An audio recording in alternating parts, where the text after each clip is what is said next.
Resumo da semana. Semana com muitos debates e votações e por isso o repórter Antônio Vital, nosso setorista de plenário, já está aqui nos estúdios da rádio e da TV Câmara para poder falar como que foi essa semana no plenário da Câmara.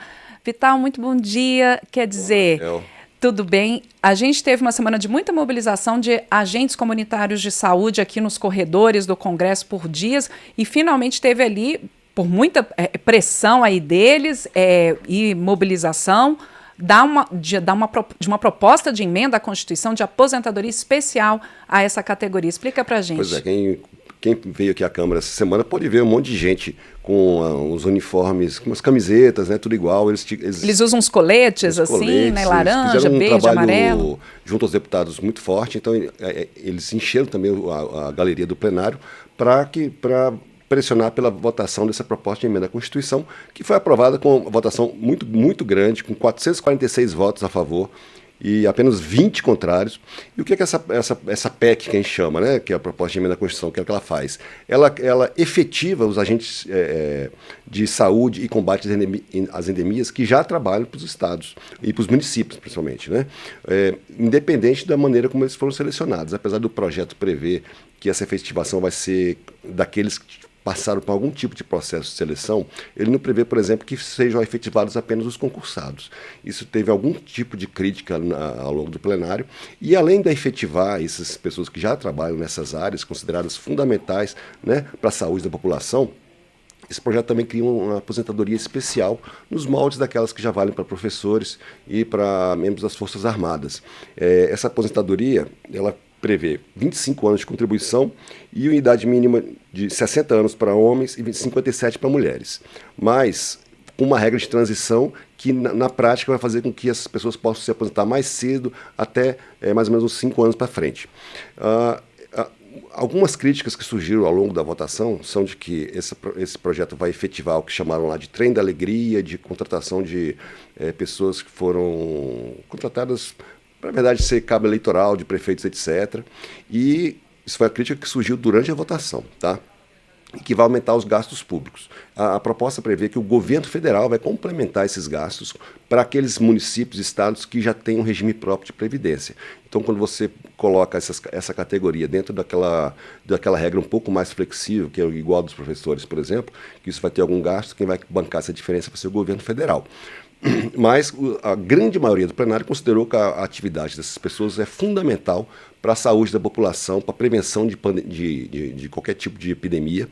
E, como eles estavam aqui, eles foram quase como homenageados pelo plenário com uma votação muito expressiva, e esse projeto foi para o Senado. Lembrando que, como é uma PEC, se o Senado aprovar, ela pode ser, inclusive, sem alterações, ela pode ser promulgada pelo próprio Congresso Nacional, não vai nem para sanção, né? Falando ainda de saúde, a gente teve a regulamentação da profissão de motorista de ambulância, que era algo que já tinha sido votado no Senado, voltou para cá, essa daí já pode ir para sanção, Isso. né, Vital? E a gente teve também a aprovação de 2 projetos contra o crime organizado, um falando de proteção de policiais, outro falando de troca de informações entre os órgãos. Essa área de segurança pública tem sido a prioridade aqui do presidente da Câmara, Hugo Mota. Tem vários projetos que já têm urgência aprovada, ou seja, já podem ser votados diretamente no plenário. Esses 2 fazem parte desse pacote. Um deles, a motivação foi, não sei se você lembra, algumas semanas atrás, no dia 15 de setembro, que foi assassinado lá em Praia Grande, em São Paulo, o ex-delegado-geral de São Paulo, Ruiz Ferraz Fontes, pelo crime organizado. Isso motivou a aprovação desse projeto, que já estava em tramitação aqui, que na verdade ele protege justamente policiais, membros do Ministério Público, todo mundo envolvido no combate ao crime organizado, e esse projeto estende essa proteção aos que já estão aposentados, que era o caso desse ex-delegado-geral de São Paulo, que foi assassinado, mesmo já estando aposentado da função, ele estava trabalhando lá na Prefeitura de Praia Grande em outra função. Então esse projeto está dentro desse contexto. O outro projeto aprovado, ele permite um compartilhamento de informações entre polícia, Ministério Público e órgãos de fiscalização e controle, como, por exemplo, o COAF, a CGU, esses órgãos que tratam basicamente de seguir o dinheiro. Então, o que esse projeto permite é que haja um compartilhamento de informações de modo que as investigações cheguem cheguem mais facilmente à organização criminosa a partir da movimentação financeira. E esse projeto já foi, os dois foram, esse foi para o Senado, isso. E o outro foi para sanção. Esse da proteção de policiais já foi para sanção. E esse da compartilhamento de informações foi para o Senado. Essa questão do compartilhamento de informações, a gente já entrevistou aqui algumas vezes o presidente da Frente Parlamentar de Combate à Pirataria, o deputado Júlio Lopes, e ele sempre fala isso, dessa máxima que começou em inglês, mas que também fala aqui, que é o follow the money, siga o dinheiro, porque aí você consegue ver os meandros do crime organizado. A gente está vendo aí com as várias operações da Polícia Federal. E alguns órgãos, inclusive do Banco Central, são os órgãos que detectam esse tipo de movimentação suspeita. Exatamente.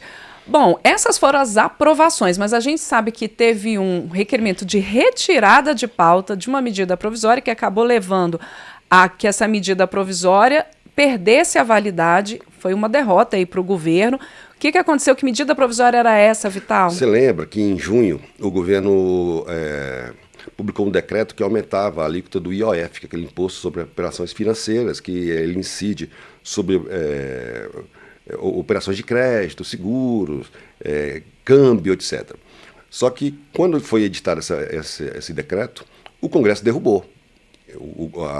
A Câmara derrubou esse decreto presidencial com o argumento vencedor, que é o argumento da oposição, de que o governo está gastando muito e está precisando cada vez mais taxar, criar taxas, criar tributos, aumentar alíquotas para poder compensar gastos públicos. E até por conta do regime fiscal, né, do novo arcabouço fiscal, que ele tem um limite ali para poder gastar a partir do momento que arrecada também. Então, esses aumentos de tributos têm sido feitos justamente para poder compensar e fazer com que as contas públicas estejam dentro dos parâmetros do arcabouço fiscal. Só que, como foi derrubado esse decreto, o governo editou uma medida provisória que também tributava várias aplicações financeiras, por exemplo, fundos de investimento, letras de crédito de fundos imobiliários, criptomoedas, as bets, né, operações na Bolsa de Valores, empréstimos internacionais. Então, essa MP aumentava a tributação sobre todas essas operações e com a previsão de arrecadação de 35 bilhões de reais. Essa medida provisória ela começa a ter validade assim que ela é editada, né? Isso foi em junho. Só que ela precisa passar pelo Congresso. O que aconteceu? E ela primeiro tem que passar por uma comissão mista, composta por deputados e senadores. Só que está chegando o prazo final de validade dessa medida provisória, que foi essa semana. Na terça-feira, a comissão mista aprovou essa medida provisória com várias alterações feitas pelo relator, deputado Carlos Zaratini, que retirou algumas das medidas previstas. Por exemplo, ele tirou o aumento da tributação das bets, colocou no lugar apenas uma taxação para repatriação de dinheiro das bets que mandaram dinheiro para o exterior antes de serem regularizadas, tirou LCI e LCA, que são letras de investimentos atrelados a fundos imobiliários e ao agronegócio, reduziu a expectativa de arrecadação para uns 20 bilhões, passou na comissão mista, mas foi por um voto, foi por 13-12, isso na véspera de perder a validade. Ainda tinha que passar pela Câmara e pelo Senado. Aqui na Câmara existe uma grande articulação entre os deputados, principalmente da oposição, e não só da oposição, contra aumento de impostos. Então esse projeto tinha que ser aprovado aqui na Câmara e no Senado no mesmo dia para poder seguir para a sanção presidencial. Só que um requerimento de retirada de pauta da oposição acabou aprovado e essa MP foi retirada de pauta no dia em que ela perderia validade. Então, com isso, o governo ficou sem essa fonte de arrecadação agora. A liderança do governo aqui na Câmara explicou que então agora vai ter que procurar outras fontes de receita, porque essa MP era considerada fundamental para que você mantivesse os gastos públicos dentro do que está previsto no arcabouço e principalmente para o ano que vem. Então, e também a bancada do governo aqui atrelou esse resultado a uma espécie de interesse eleitoral também, já com vistas à eleição do ano que vem da parte da oposição. Vamos ver o que o governo vai fazer agora para compensar essa perda de arrecadação. É isso aí. Antônio Vital trazendo para a gente esse debate, esse balanço dos debates e votações no plenário da Câmara nessa semana, no resumo da semana. Obrigada, Vital, e até o próximo resumo.